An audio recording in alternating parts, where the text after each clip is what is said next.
Hi, everyone. Welcome to Conversations with Catherine. I am so very excited today to have joining me as my guest, Kelsey Campbell. She is an Olympic wrestler who represented the U.S. at the London Games back in 2012 and the first woman wrestler at Arizona State University. It is such a pleasure to talk to you, Kelsey. Thank you so much. I'm so happy to be here. Well, thanks. And I should mention that you are also a fellow No Tribe sister featured in the No Book 2020. Congratulations. Thank you. Yes, you're wearing your bracelet. Yes. Well, I'm so excited for all of this to be over. And I'm talking, of course, about the pandemic so that we can all get together, all of the No sisters, and get to know each other better. But I'm especially grateful for the opportunity of having Zoom to get to chat with you this way. Yeah. Yay. I am too. Thank you. Yes.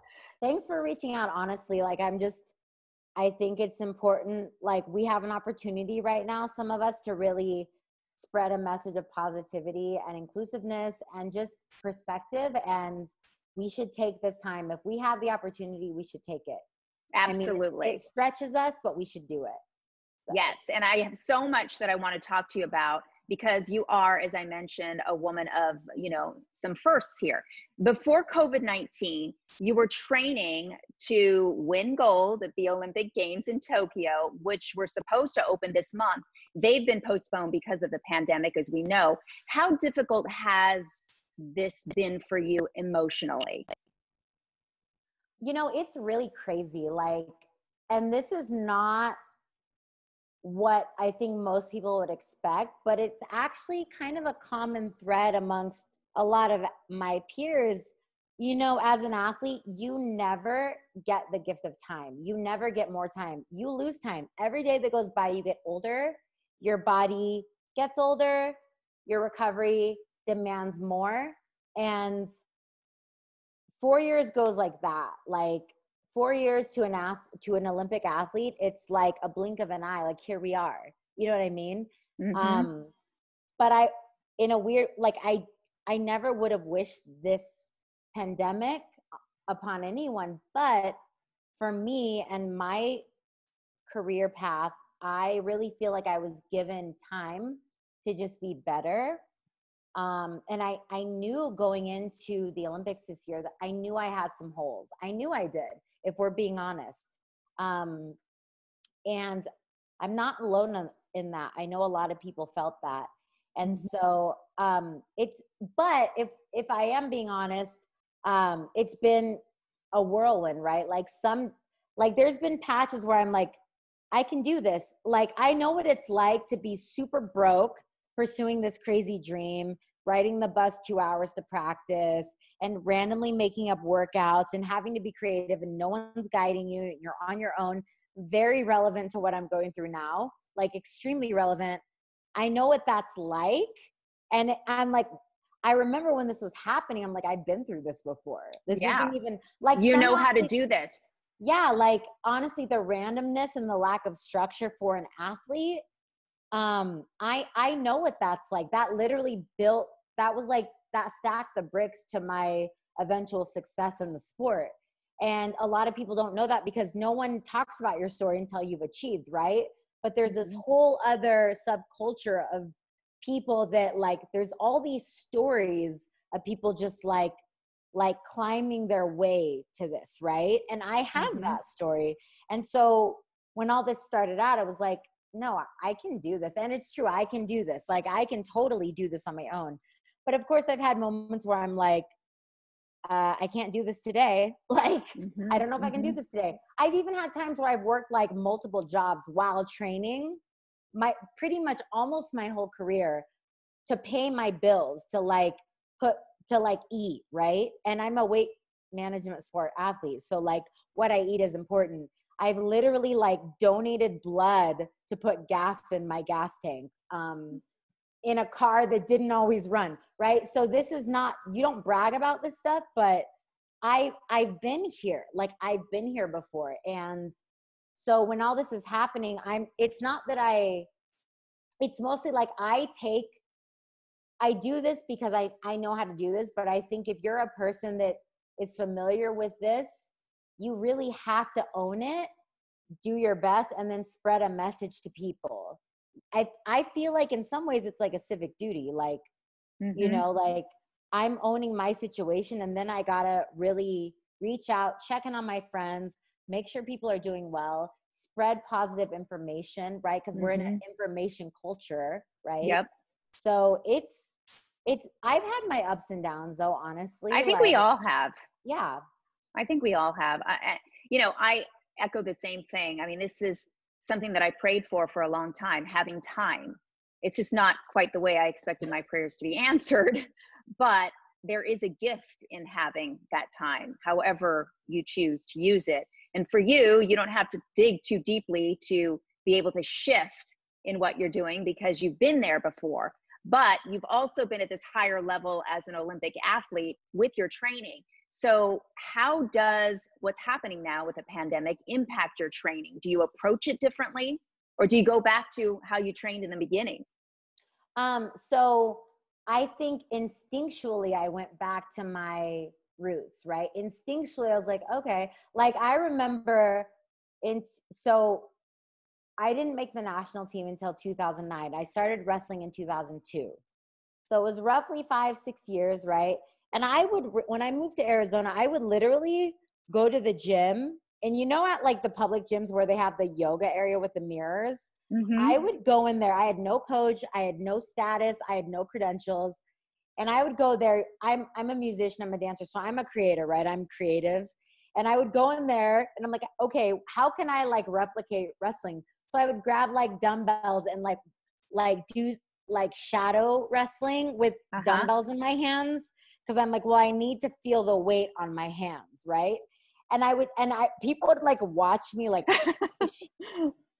I can only like it was, imagine some of the can you looks you got. imagine if TikTok was around back then? I would have been famous for being whack. Like, um, and so I've done stuff like that because now it's considered woke. It's considered innovative. Like the things that made me weird and outcast and outlier, it's now like, wow, you're so resourceful. Like, Mm-hmm. but so I was in Colorado when the Olympic Training Center shut down. I had just competed at the Pan Am Championships. I was Mm-hmm. supposed to be there another week, and they were like, okay, everyone has to go home. So I went home, and we all thought, right, because information changes every day. We all thought, okay, in 2 weeks, back to normal. Right. Like everybody's going to shut I down. think everybody thought that. Not the case. But that was like my thinking, right? So I'm like, I'm going to go home, and I knew that gyms were kind of shutting down. So I talked to my friend. I'm like, let's order some workout equipment. And at that time, the price gouging hadn't come into full effect. So And you could still find them. you could go on Marketplace or whatever, and you could an offer up, and you could find dumbbells for a reasonable price. So Mm-hmm.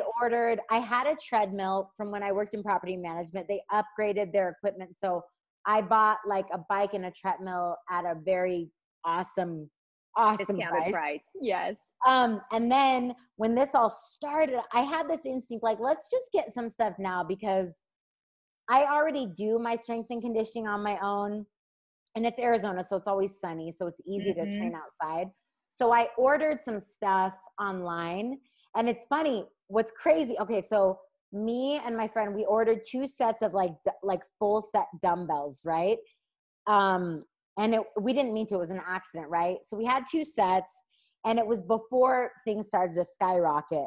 Well, then literally like within a matter of maybe 5 days, prices started to go up, right? Because people knew they could make a profit off this, because Mm-hmm. people I wanted to work know. out, It was right? crazy. And so we posted like a double set of 40 dumbbells and like a double set of 60 dumbbells, which I don't use those weights. And they sold for and we didn't even price gouge. Like we just sold them for like around what we bought them, and people like that. Like we're not exactly in a economic like upswing, and people are willing, No. right? People are willing But to pay. And yeah, so well, people are trying to get as creative as possible to right. maintain some sense of Right. normalcy. Right. And so I think I'm grateful. Like I have a really strong, I'm one of those annoying, like I'm one of those people that like I have this intuition that's like obnoxious. Like, why are you being this way? Because my gut tells me, right? And so my gut was telling me like, we should just do this. So we double ordered and then we ended up selling it off for pretty good amount. And then, like within days, it's like dumbbells are selling $100 per dumbbell. I'm like, I would never pay that. I will lift a gallon of water before I pay that, right? And so, well, but so you've been able to yeah. train in a different way. Yeah. And it's afforded you that ability to sort of fill in those gaps that you were talking about, right? And I think, it's really a result of just knowing that not everything is structured. Not everything is like clean cut.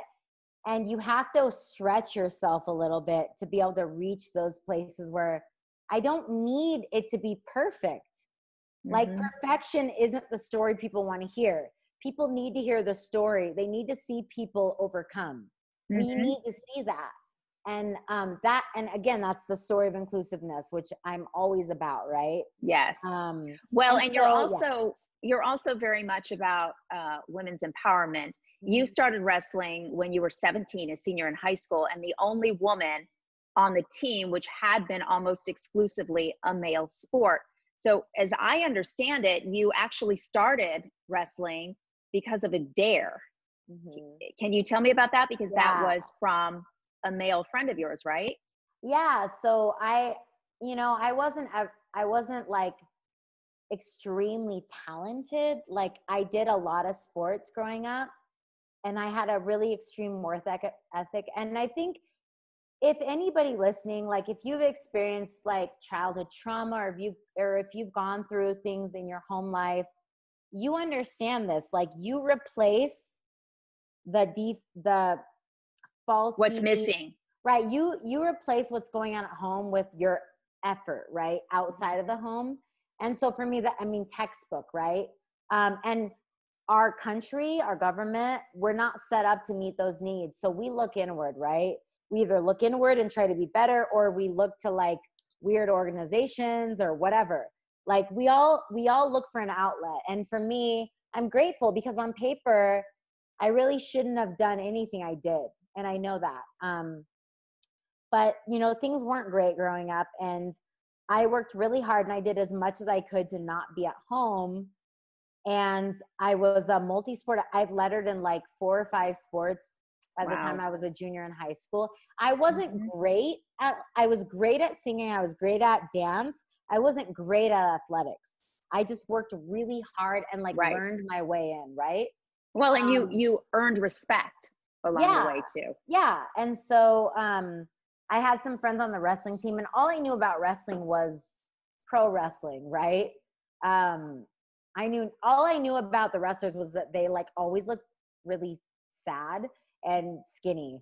And I was dared by a guy on the team. I think he had a crush on me, honestly. I'm not even gonna name drop, but I'm pretty sure he had a crush on me.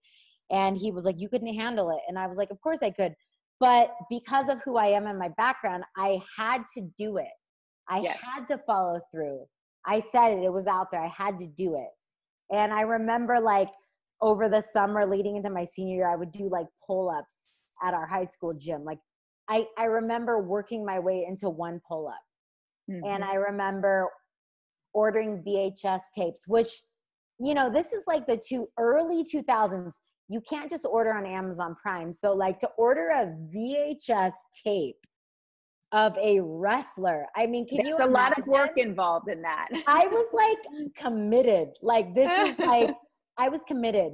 But that was who I was because I was I have nothing else to be committed to. Well, and don't tell me I can't do something because guess what? Yeah. Now you've already committed me to making sure I do watch yourself because I'm about to I'm about to prove you wrong. And well, so you did prove them wrong, and you end up becoming the first female wrestler at ASU. There were not many women at the college level doing that before you. Was it difficult for you to be a trailblazer? Going through it, that wasn't even a word. That's a word that's common now, but that wasn't common when I was going through it. And this is why I respect so many women in leadership now, because regardless of your motives or your objectives or ambitions, like when you're going through something like for the first time, it's, you literally have no one to look to. And even if you have someone to look to, it's not like I was like, so I started wrestling in late 2002, and then we were in the Olympics for the first time in 2004. So it's not like I was calling up at Taylor O'Donnell or Sarah McMahon and I was like, hey, yo, can I get some tips? They weren't my friends. Like, they were also pioneers, but at a much higher level. And I was a pioneer in my category, so to speak. But so don't you think that enough has changed since then that if you were starting out right now, or you were at that beginning level, you could do that? Okay, so that's really important. I'm glad you asked, because here's the thing. I started wrestling at 17, right? And that's pretty late for anything. Anything you do athletically, that's pretty late to start, right? Mm-hmm. And I was able to make the Olympic team 6 years later. Which is phenomenal. I believe if I started today at 17, it would be very difficult because it's so competitive. I believe I started the sport at just the right time. Like the stars aligned. I really believe, like, the powers that be, whatever you believe, I believe that happened for a reason. Yeah, your purpose. You starting something at starting an Olympic sport, when you talk to Olympic athletes, most of them start as kids. And yes, a lot of us have overcoming stories, but most of us start young. I started at 17. I was legally an adult in some states. Like, it's pretty remarkable when you think about it. When I talk to people about it, I'm like, I don't even believe I'm talking about myself. Like, it's weird. It's not even like, there is no bragging rights, because I'm like, this is ridiculous. Like, but I do recognize that the time I was in and the era I was in and the location I was in, I was very lucky to be in a very now liberal state of Oregon. Like, my community was very liberal. They were very inclusive. They were very accepting. Like, my coach, his reputation was not like, oh, we love women, right? But he like work knows work, right? So like he would see me and he respected me, and he is the person that inspired me to go into a women's tournament, which ultimately, like, as a female, you have to compete against females to be the best female. Like, so there's layers to it, but I feel like, I don't know. I feel like if I had started today, like if a woman, I'm not saying it's impossible. It's not. I'm like both U.S. Olympic teams that I made, I was the underdog, like heavily unfavored. Like, it's like weird to me that people like really didn't believe in me. I'm like, really? Like, you just it's like you said. Yeah, go ahead. In 2012 in London, you technically, because you were the underdog, considered not somebody who was supposed to be there. Yeah. And yet there you were. Yeah. And 2016, like, people just put so much energy into who they think. But this is a combative sport. This isn't swimming or track where like your mark is your mark. Like, you learn as much as you can and then you go out and perform. And so while I do feel like hard work pays off and like the stars aligned a little bit for me, I do believe that. But I also think like we miss the mark a lot as a nation, as a free nation. Some countries just pick their teams. Some countries just pick who they're going to be in office. Some countries just pick. There is no democracy. There is no the majority, right? Correct. Many countries choose things like, it's like, oh, you did it good today, so you're there. But in our country, the belief system, I'm not saying this is always true in practice, but in theory, it's like, if you perform, if you do the right thing on the right day, it's you. It's an even slate, right? And I've made 2 Olympic teams because of that even slate. It's so incredible. It is incredible. Crazy. I really feel like, am I living like a double life? Like, Because it is crazy, because going into this next Olympics, I am the underdog. Once again, I am totally the underdog, completely 100,000%. And I'm like saying that for real, like statistically, on paper, all of it. But we have to believe in these outliers. We have to believe it, because if we don't, we're doomed. If the best person always wins, we're doomed. We have to believe that hard work pays off. We have to believe in that message. We have to. Well, I believe in that. And what's interesting is that you are, in the same breath, an underdog and a trailblazer. So what I find fascinating about you is that you will describe yourself as an introvert to me, but clearly you are not. And you've been using your voice and your platform to amplify change these days, whether it's talking about racial injustice, whether it's talking about equality and inequality, women's empowerment. You know, talk to me a little bit about what that means to you personally, to be able to use your influence as an underdog, as a trailblazer, to speak up and help create change. So it's interesting, because I've always had a very strong voice and opinion about inclusiveness, always, because as a female wrestler, no matter what color you are, you deal with that. Like, it's always existed. And so when this movement for like Black Lives Matter, whatever, people of color, whatever you want to identify with, females in predominantly male sports, MMA, wrestling, fencing, whatever, combative sports especially, you know, when the culture climate started to shift, we're like, oh yeah, this is normal. Like, the only difference is that suddenly the entities listened, right? USA Wrestling is listening now. And I've been a very loud voice, you know, not because I suddenly got woke and I suddenly was like, oh yeah, because they're listening. I'm like, okay, you're listening, I'm going to speak. Suddenly these magazines and these publications, and they're like, oh my gosh, we need to get ahead of this. We need to do this right. And I'm like, okay, I'm right here. I've been here. Right. Right. And I had a conversation today with a magazine editor who wants me to do an editorial. And I was like, I was disappointed in your last magazine.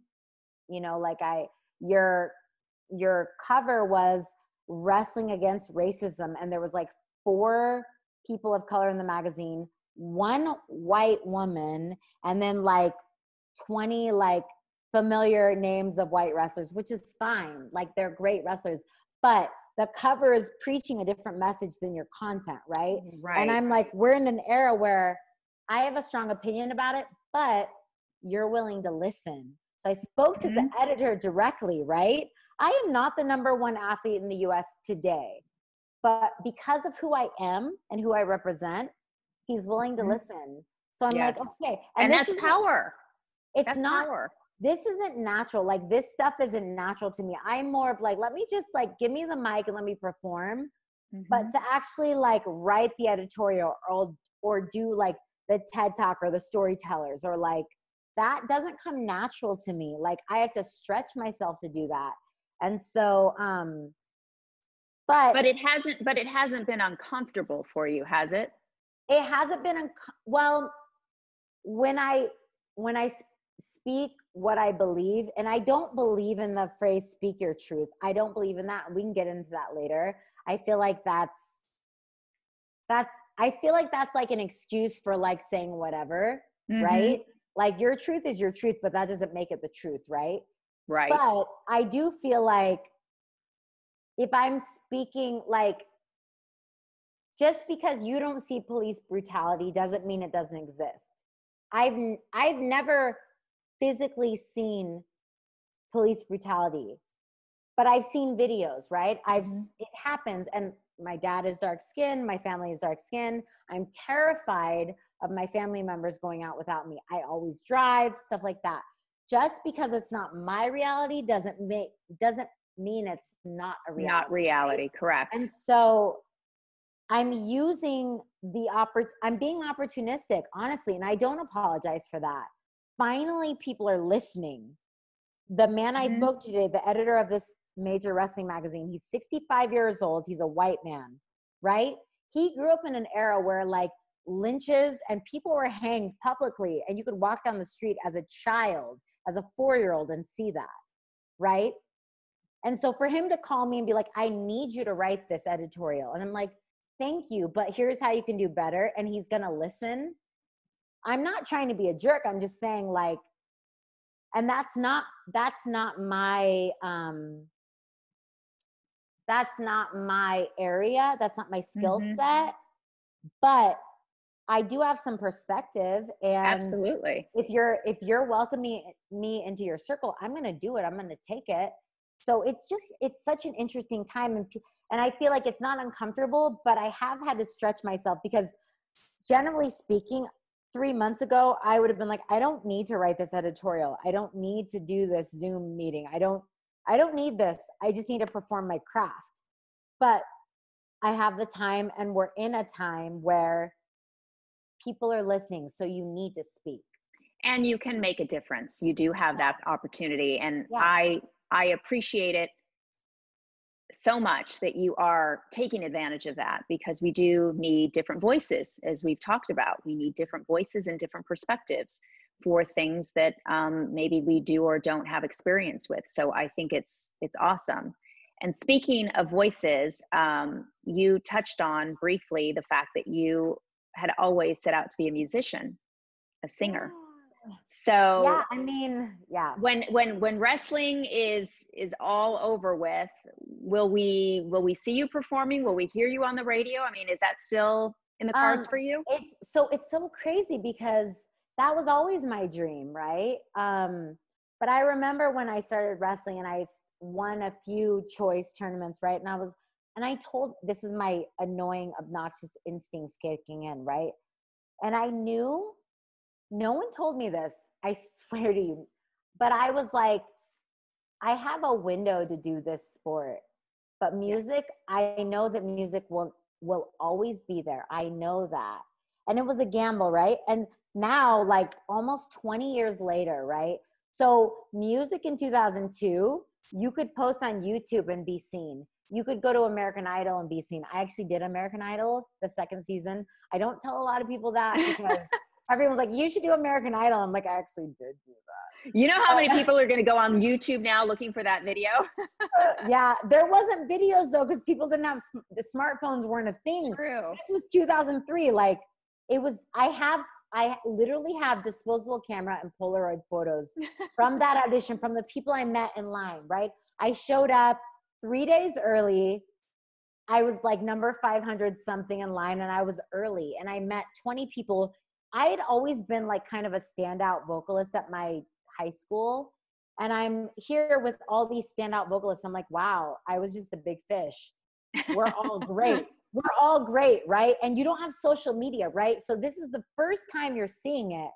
And I didn't make the cut. I didn't even make it to Simon, thank goodness, because he probably would have broke my spirit.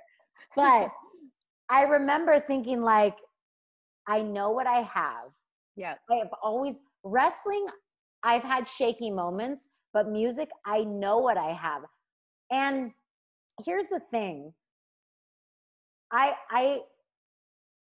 didn't choose music. Music chose me. Same with wrestling. But I remember I was like 5 or 6. And gosh, it's like so real to me. You don't remember things when you're that young, but I remember this. I remember writing a song, and I remember thinking like, God just gave me that song. You don't, like, what kind of I've heard performers say that. Yeah. God just like was like, here's a song, use it or don't. I'll give it to someone else if you don't. And I remember thinking like, this is real. This is literally the gift I was given. And I've written songs my whole life, and I've always known what I had. And I think the cool thing about wrestling is it's made me super self-critical, because I don't fake myself out. I'm like, oh, I'm so great. Why aren't I famous? Right?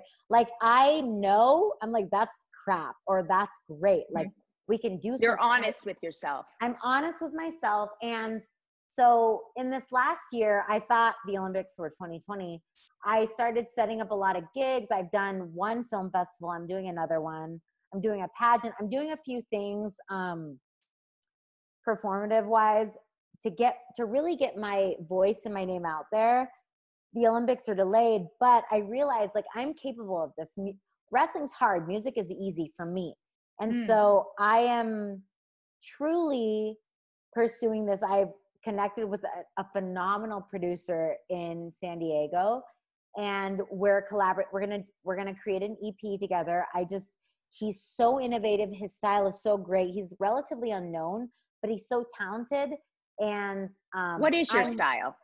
So, I mean, I would say like R&B mainstream pop, but that's loose, right?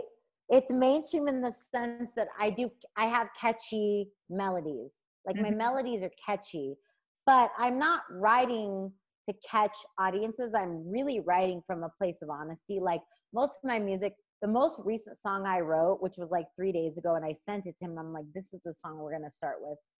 My dad, who's Jamaican, was humming like a gospel reggae song. My dad just walks around and he like hums. I don't know if you're around Islanders a lot, but that's what they do. And the melody inspired a melody in me, and I couldn't get it out of my head. So I go on GarageBand, which I don't know how to work the new program, but whatever. I'm like, I have to put this down. I was like obsessive. It was like 11:30 at night, like a couple days ago. And I record it. It sounds crappy as hell. And I send it regardless to the producer. I'm like, this is the song we're starting with. This is the one. And we're going to record an EP. And I believe in it because I trust myself. I do. I trust myself. And I don't know the path to mainstream or to making it or whatever, but I trust myself, and I trust that there's a lot of people out there like me. There are. Growing up, the only person I really identified with, this is going to sound crazy, Mariah Carey, old school Mariah Carey, okay? She was light-skinned and she was mixed. I'm like, there are people like me. There are people like me out there that they're going to fall in love with what I'm doing because I'm like them. And I'm okay with that. I don't need to be like the small 1%. I want to be like the majority. I want to be like the people that are real and that are existing in this world that we're in. Like, I love that. So, that's really beautiful. So can we find any of your performances on YouTube online at all? Yeah, I have a YouTube channel. I actually I started it like years ago before YouTube was like a thing. Well, it's always been a thing, but before it was like a branding thing. Right. And so I have quite a bit of stuff on there, which I can share with you. I believe it's just, we need to all go look at it and listen to it. I would Google like Kelsey Campbell wrestling or Kelsey Campbell music. I'm not even sure what a good hashtag would be, but I can share that with you too. And then I put stuff out there pretty regularly. I'm gonna do better, but oh, that's so wonderful. I'm definitely out there. Like it's definitely, but I think the tricky thing with me is I don't try to like box it into like, okay, YouTube, Facebook, Twitter, LinkedIn. Like I just put it out there, and I don't know, maybe that's like a weakness, but I just kind of do what feels right for me.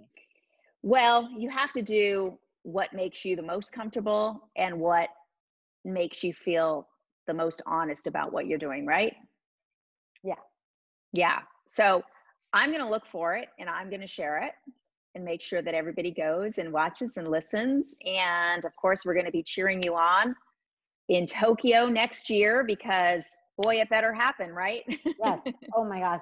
I can't do this for 2 more years. Like I'm getting old. They call me a veteran in my sport now. So I'm like, yeah, I just need to do this. Well, I'm just so impressed with you on all levels, everything that you've been able to achieve. So thank you for sharing your time with me and for inspiring women of all kinds to continue to be their best. Thank you. Yes, that's like it's been a pleasure. That's the biggest compliment ever, honestly. Oh, thank you, my No Tribe sister. Good to talk to you. Thank you so much. So much for watching Conversations with Catherine. Please remember to hit the subscribe button, like, and comment while you're here. I'll see you next time.